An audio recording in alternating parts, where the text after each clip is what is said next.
This video is brought to you by mybookie.ag. What's up guys, we are finally here for UFC 290. So far the best card of 2023. It is super stacked, although some fights have changed. Tresean Gore, who was supposed to fight Bo Nickal, is out, and now Bo Nickal has a new opponent, and this one's definitely bigger. Sean Brady pulls out against Jack Della Maddalena. Jack Della's getting a guy making his UFC debut, but he is undefeated. He is a pretty good wrestler, so it's gonna be interesting to see how Jack Della deals with the takedowns. But man, the main card and even prelims are stacked. You definitely have to watch the prelims at least. From the first fight being Jimmy Crute versus Alonzo Menefield, it's the rematch. It's a decent fight. Jasmine Yarguez on the card versus Denise Gomez. Jasmine, in my opinion, is one of the best prospects in women's MMA. Robbie Lawler versus Niko Price. Robbie's gonna retire after this. I'm not gonna lie, it's a banger of a fight to retire from. I expect no other final fight for Robbie Lawler. This is the kind of matchup that should conclude Robbie Lawler's career. Then the main card, Bo Nickal versus Val Woodburn, wrestler versus striker matchup. Jalin Turner versus Dan Hooker. Yeah, it's a tough one for Dan Hooker, man. Bobby Knuckles versus Dricus du Plessis. That's an interesting one. Definitely looking forward to see how both those guys look in the fight. A lot of people seem to think that Whittaker is way too much for Dricus. Then the co-main event is the first title fight, the trilogy of Brandon Moreno versus Alexander Pantoja. Interesting to see that the champion is going up against a guy he lost to twice already. Very similar to the Adesanya and Pereira. But in this one, it's even more alarming because Pantoja beat Moreno in MMA twice, whereas Pereira beat Adesanya in kickboxing twice. This is probably your most competitive fight on the entire card. And then the main event is Alexander Volkanovski versus Yair Rodriguez, two champions going to unify the title. Who is the best featherweight on the planet? I'm getting some butterflies about this fight. I got a strange feeling that something crazy is going to happen in that one. But when we go to the prospect of the night, we have some really good ones. There are 4 legitimate prospects, from Vito Petrino to Tatsuro Taira to Jasmine Yarguez and Bo Nickal. That's a tough one to pick one from. This is the first time I gotta pick 3 prospects. Bo Nickal, in my opinion, could probably get the farthest out of all the prospects, given that the middleweight division is lacking in wrestlers, and he is probably, right now, the best wrestler in the weight class, even though he just started, which automatically makes him a big potential threat in the future for all the middleweights. Then we have Jasmine Yarguez, who is very well-rounded, more experienced in MMA than Bo Nickal, but is in more of a competitive division at strawweight, which makes it pretty difficult for her to rise up, maybe become a champion one day or a top contender, but she is very promising. And Tatsuro Taira, a flyweight, a very competitive division, and he has phenomenal grappling, pretty good stand-up that's evolving, and I'm expecting something very special out of Taira. The fighter of the night, who are we kidding? It's Alexander Volkanovski. He is the longest reigning champion in the UFC right now. He is chasing history, trying to become the greatest featherweight of all time, and one of the best fighters we've ever seen. The stake of the night, the fighter that's in hot waters, is Jimmy Crute. Jimmy Crute right now is without a win in his last 3 fights, and he's number 14. If he loses to Alonzo Menefield, who he was losing to before, he's gonna be knocked off the top 15. He desperately needs a win here. The banger of the night is, of course, Robbie Lawler versus Niko Price. There is no other fight on this card that is as explosive as this one. Maybe if Josiah Harrell, who's fighting Jack Della, shows up and makes the fight fun, maybe that could be a bit of a banger, but Lawler versus Price is insane. And then finally, the fight of the night, in my opinion, is the co-main event. Brandon Moreno versus Alexandre Pantoja is a fight that is most likely going to be very competitive. Every single other fight looks like it could be rather one-sided, or just some flash knockout happens. For Brandon Moreno versus Alexandre Pantoja, this is the fight that could be back and forth for 5 rounds. These guys can be so evenly matched, and definitely has to go down on paper as the best fight on the card.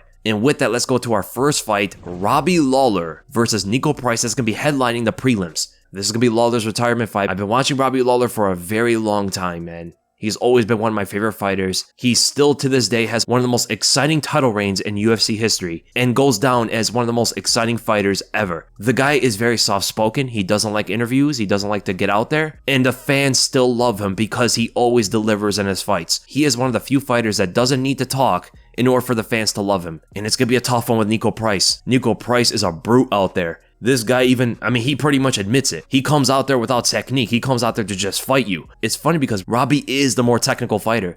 Even in his last one with Bryan Barberena, he showed to be more technical than Barberena, who's on a similar skill level to Niko Price. But at the end of the day, his chin is just not the same anymore. He's very old in this game. It's incredible that he's able to keep up his technique and speed, but he just cannot take damage anymore. And that's going to be the ultimate difference of the fight. If Bryan Barberena can hurt you like that, Niko Price hits on a whole different level. This guy is extremely powerful, and he throws everything he has into every strike. And I just don't see Robbie Lawler getting out of the way of all of that output. Eventually, he's going to get hit. And when that lands, I think this fight is going to be over. So I ultimately have to go with Niko Price in this one, and I'm going to go by a second round knockout. But man, I am really hoping Robbie Lawler shows up and performs. Then we go to the main card, Bo Nickal versus Val Woodburn. Not too much is known from Woodburn. He is coming from a land far away, and making his UFC debut on short notice, he has all of the disadvantages. He's also going up against one of the best wrestlers in the weight class. It's going to be a tough one for Woodburn. He's very powerful. He's just a big puncher, man. There's not much known about him. There's not too many fights that you can watch from him. But off of what you can watch, I mean, he's like a slower, less technical, but more powerful version of Tresean Gore, who was supposed to be Bo Nickal's opponent. And I just do not see him handling the wrestling. The obvious weapons that he's going to have to use are intercepting them, because he's just not going to be ready for it. There's no way on short notice, not being in the game that long, he only has 7 professional fights, not being a wrestler whatsoever, there's no way he's going to be ready for Bo Nickal shots. He has to go out there and try to knock him out every moment. As soon as Bo Nickal shoots, uppercuts and knees are going to get taken to the ground. But if Woodburn cannot catch him with those intercepting shots, I have to go with Bo Nickal. That's my prediction for this fight. I see Bo Nickal submitting him in the first round and really racking up on his highlight reel. Then we go to Jalin Turner versus Dan Hooker. It's another fight that looks like it could be rather one-sided. And it's not because Dan Hooker is a bad fighter. He's not. He's just not the same anymore.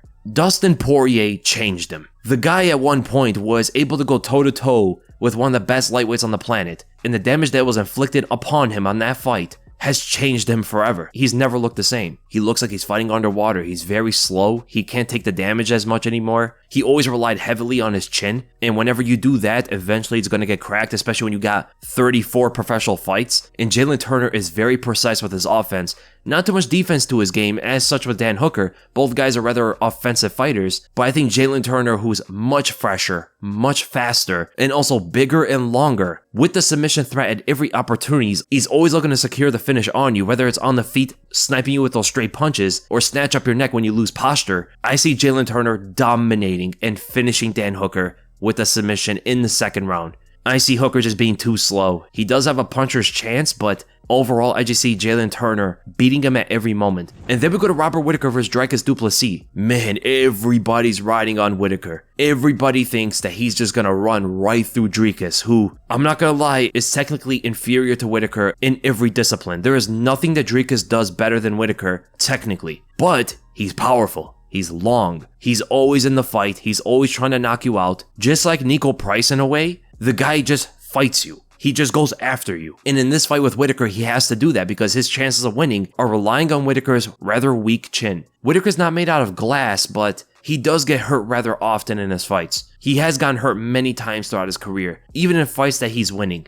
like against Jared Cannonier, like against Darren Till. Of course, both Adesanya fights, the Yoel Romero fights. He's been knocked out a few times in his career. The guy's chin is definitely not great. And that's where Dricus has to find just some crazy moment to explode in some unpredictable exchange and catch Whittaker, kind of how he did against Trevin Giles. Right, Trevin Giles was beating this guy up. And out of nowhere, he bounces off the cage and counters Giles' overextension with the right straight and knocks him out. That's the kind of power that Dricus has, and he's a bit unpredictable with what he does, but he punches in a similar manner of Derek Brunson. Flared out straight punches, chin up in the air, blitzing you down. And we saw what Whittaker did to Derek Brunson when he tried that on him. So ultimately, my prediction for this fight, I gotta go with Robert Whittaker, and I'm gonna go by a third round TKO. I think Dricus is gonna show his heart. I see Whittaker being way too fast. I see him landing a lot of in and out jabs, catch him with that 1-2 high kick that definitely has to land. I see him taking Dricus down a few times, probably at the end of the rounds because he doesn't want to, maybe get caught by something crazy by Dricus, who does have some good submission wins in his career, but playing it very smart, blitzing him from a distance, exiting out, but off of those exits, it's gonna be the most dangerous for Whittaker because those exits are where Dricus is gonna want to catch Whittaker. So maybe we see some 1-2 takedowns out of Whittaker, mixing up the game big time, and start to dominate this fight. I think Dricus is gonna take so much damage. By the third round, he's gonna be showing a lot lot of heart, but eventually gets tagged up a bit. He falls to the ground and Whittaker finishes him off with ground and pound. Then we go to the co-main event. Brandon Moreno versus Alexander Pantoja. I think overall Moreno is the better striker, and I think Pantoja is potentially the better grappler. It's hard to say right now because Moreno's firing on all cylinders. He has evolved so much. His progress has been at a faster rate than Pantoja's. I mean, just look from the first Figgy fight to the last one. Moreno looks like a completely different fighter. He's not as wide with his stance. He's not as open with his guard. His jab has evolved so much. It's become like his best technique. His kicks are a lot more controlled now. He's very patient on the outside. His boxing's looking tremendous. His trips in the clinch, able to get someone like Figgy to the ground with those is actually pretty great. His scrambles are always kind of chaotic looking,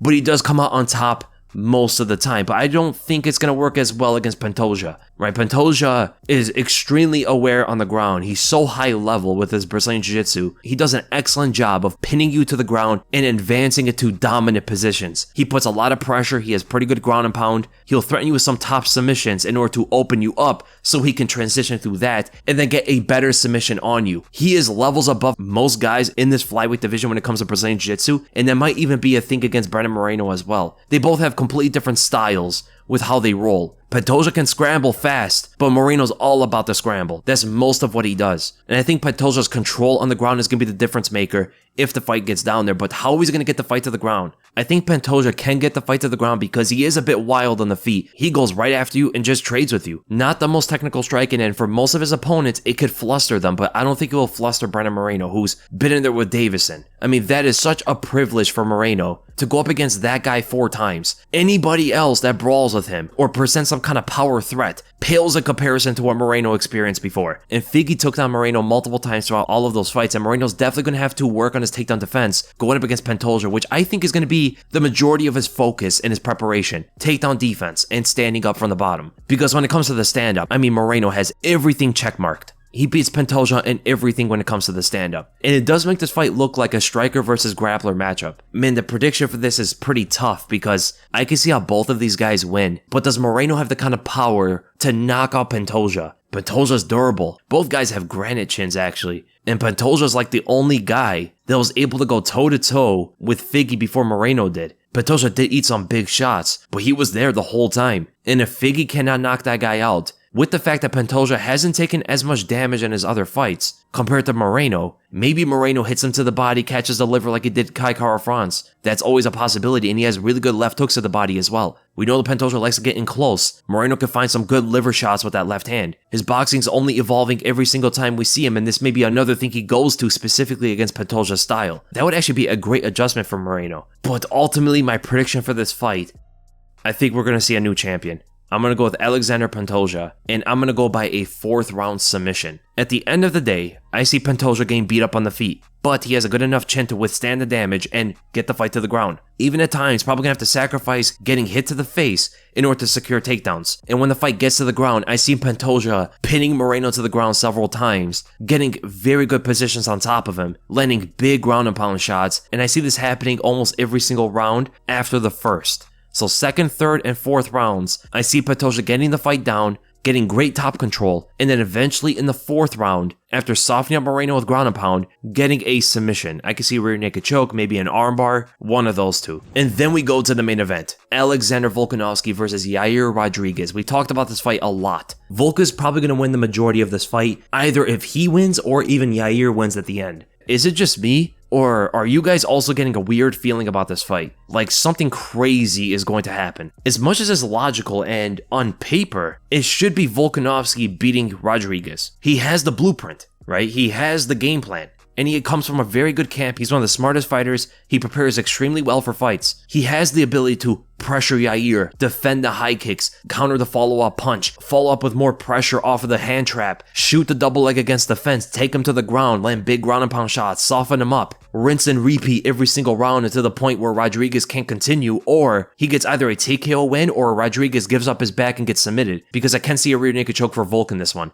But for some reason, every time I envision the fight, when I picture how it goes down and I, even look at it in real time, like what if I was Yair? What do I see here? If I was Volkanovski, what do I see? Every time I try to picture how the fight's gonna go down, I just see Volkanovski getting knocked out. And that's not to say it's some luck or fluke that's gonna happen. The openings are real for Rodriguez as kicks, elbows in the clinch, knees in the clinch, some long punch he could potentially land, maybe uppercuts that Max Holloway was catching him in the second fight, big damage on the leg kicks, maybe a body shot drops him. The devastation from Yair's strikes scares me for Volkanovski. Not only because he does keep an open side on his right, I did see this in the comments, one of you guys had a great eye and saw that Volkanovski, when he throws out that long jab, he tends to bring his arm back, exposing his head and even his liver. And off of that, I do notice that many times Volk actually opens up his right side a lot, not just off the jab, but for a lot of things that he does. When he throws a leg kick, he does it as well. When he throws a left hook, he does that as well. Even his open stance, there's a huge target on his right side. So the body kicks or the head kicks can definitely get through, and Volkanovski's very short. He has that very questionable defense against high kicks that worries me for him. The danger about Yair Rodriguez's techniques are real in this fight with Volk. And it's a reason why Volk has said that he takes this fight very seriously. I know a lot of the fans are looking at Yair like he's going to be a ragdoll, right? He's going to get thrown around, easily beat, all that stuff. Volk doesn't look at that way. Volk has said repeatedly that this is the most dangerous guy he's ever come across. He understands the danger that Yair brings to him, but is he prepared enough to handle it? The uniform techniques that Yair is just known for, yes, Volk could get prepared for those and maybe do well against that, but how do you get prepared for the unpredictability? How do you get prepared for those upward crazy elbows, for the flip kicks and all the craziness the Yair just throws all over the place? It's not random, he's throwing them with purpose, right? He has a reason as to why he throws that stuff, but is Volk prepared for the unknown? The submissions off his back, the strikes in the clinch, the strikes from range, the elbows in the pocket. There's a lot of stuff that comes out from Yair Rodriguez that makes this fight so interesting. And at the end of the day, I do have to question, even if Volk is trained with these Taekwondo guys, with Adesanya, guys who can mimic Yair's style, will he be ready when he faces it in front of him in a real fight? People used to talk about GSP back in the day. Everybody knew about his double leg, his jab, and his Superman punch, but nobody was ever able to handle it. Everybody prepared for it, but nobody had answers when they went into the fight with him. And that's something I do question about Yair's dexterous kicks. So ultimately, my prediction for this fight, you know what? I'm going to have to go with Yair Rodriguez. I could be so wrong on picking him. I do acknowledge that if they fought 10 out of 10 times, I think Volk beats him more often. But I think at this moment, it's hard for me to see Volk not get head kicked or a knee to the face. Every time I watch their fights, and I picture the way Volk approaches it, and I see him marching forward in that stance, being all short and all, I just see him taking one to the head. This is not Yair dominating him, I just see it happening at one moment in the fight, and Volk just crumbles from the shot. The way I see the fight playing out, I see Volkanovski winning the majority of the rounds. I see him beating Yair Rodriguez, looking like the better fighter out there. I see him putting good pressure on him, taking him down a couple times in the fight, but I do see Rodriguez actually defending some of the takedowns as well, surprising some of the viewers, landing some good punches on Volkanovski here and there, but mostly getting outboxed. Volk lands a few leg kicks, but takes even bigger leg kicks from Rodriguez. There's some body kicks here and there from Rodriguez that are landing. When Yair gets on his back, I see him threatening with a lot of submissions, but he does get hit a lot with the ground and pound, but powers his way through it into the next round. Doesn't get deterred, keeps going forward, shows that same heart he has in every single one of his fights, showing great cardio as well. He is training at very high elevation. If that's going to help him for this, I think it's like 10,000 feet above sea level, which might be the reason as to why his cardio has improved so drastically. And then somewhere in the fight, I'm going to say 4th or 5th round, Yair Rodriguez drops Volkanovski with a head kick. I can also see where Volk at some point in the fight gets dropped and fights his way back, shows his toughness out there. But the thing is, Volk is not the most durable guy, right? He's been dropped many times in his career. He got dropped by Chad Mendes, he got dropped by Max Holloway twice, he got dropped by Islam Makhachev and got stunned a few more times in that fight. Rodriguez is definitely the more durable guy of the two. He's never been dropped in his entire career. He's never been rocked to that extent. The biggest shots he ever took were against Josh Emmett, which stunned him a little bit, got him backing up, but nothing compared to what Volkanovski had to fight back from in his career. Volkanovski getting hurt is something that absolutely can happen here. So at the end of the day, I'm going to go with the risky pick. It makes it a little bit more fun. This is a fight I can absolutely be wrong, but I'm going to go with Yair Rodriguez, 4th or 5th round knockout. And as you can see from the odds throughout the card, I mean, we got some big numbers, especially in this main event as well. Yair Rodriguez as a plus 275. Man, that is a bit big. I think this fight should be much closer on the odds because Yair's ability to catch Volkanovski with something big and knock him out or even submit him is a much higher chance than what the odds are giving it. And Volk being almost a 4-1 favorite, that's interesting. And if you want to capitalize on these odds, make sure to go to mybookie.ag because these odds are moving very quickly. And if you look at the methods for that main event, Volkanovski win by a decision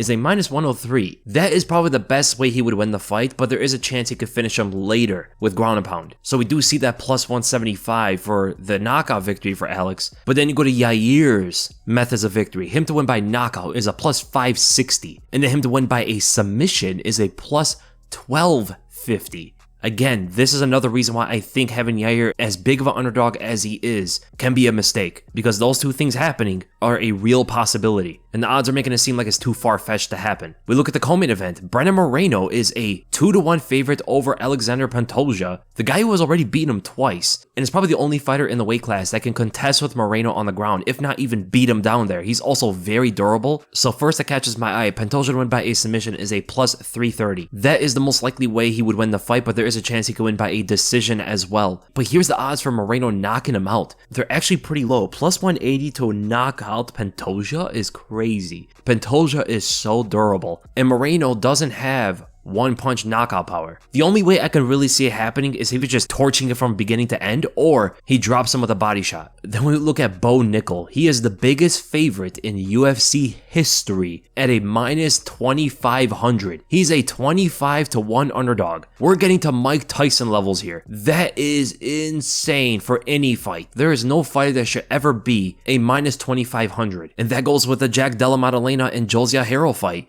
Jack Della is a -1111. He's an 11-1 favorite over the wrestler. And that factor alone already tells me that Jose Jair has a much better chance at beating Jack Della than being that big of an underdog. I think Jack Della should win, but that's crazy odds right there. But then we get to something much closer. The rematch between Jimmy Crute and Alonzo Menifield. Interesting to see that Jimmy Crute is the favorite going into a fight that he was losing the first time. I am wondering why they have Crute as the favorite in this. Because if Alonzo Menifield did not get that point deducted, he won the fight. But it is a new one. This is a new fight, and two fights never happen the same way. So Jimmy Crute still has pretty good grappling. He does have decent power in the stand-up, but he is slow. He's most likely going to be outgunned again.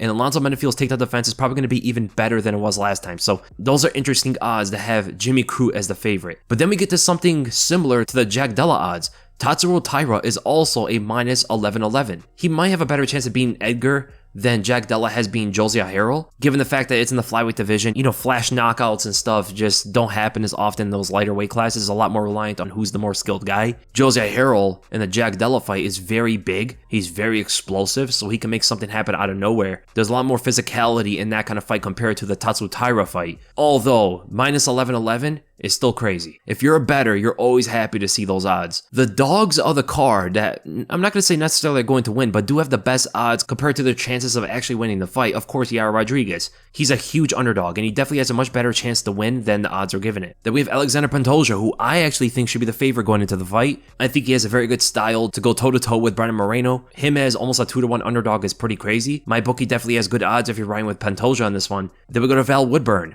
Again, the biggest underdog in UFC history. The guy has one-punch knockout power. That alone against such an inexperienced MMA fighter, even less experienced than he is, definitely gives him a much better chance than being a +900. Putting anything on this guy doesn't hurt at all. If you put $1, you'll get $9 if he wins. If you put $10, you get $90 if he wins. If you put 100, you could win $900 if he wins. That's how big of an underdog he is. Then Jose Jair, very similar to the reason why Val Woodburn is such a big underdog. Doesn't hurt to put anything on Jack Della's opponent. But the real one is Alonzo Menifield. I think Alonzo Menifield and Alexander Pantoja might be the real dogs of the card that are going to win their fights. For obvious reasons, of course. Then, just like the Jack Della fight, Edgar Chairez, huge underdog, can make something happen here. But then the locks of the card, I have to go straight to Jalin Turner. It's hard to see Dan Hooker do anything to this guy. There's always a puncher's chance. There's always some crazy chance that Dan Hooker just throws something big and Jalin Turner's lack of defense gets him hit. That's always a possibility, but man, Jalin Turner has all the advantages going into that fight, except experience. But that experience destroyed Dan Hooker. And the other lock of the card I'm going to say is Jasmine Yaragway. She's just so good, man. The one I'm most iffy about is this Lawler and Price fight. That one has me thinking about Robbie Lawler's chances of just not getting tagged by anything too big and winning on his technique, hurting Niko Price a few times in the fight, who is very wild. That can absolutely happen. So this is definitely a fight to keep your eyes on. And when you go on mybookie.ag, make sure to use the deposit bonus, where they'll match up anything you put in for your first deposit all the way up to $1,000. $10, they match it. $100, they match it. All the way up to $1,000. In order to activate this, use the promo code WEASEL, that's WEASLE. This is of course going to come with a rollback withdrawal requirement, and make sure to go to mybookie.ag because they got the best odds out there. So I hope you guys enjoyed the predictions, and if you did, make sure to give this a thumbs up, enjoy my content, make sure to subscribe, and I'll see you guys in the next video.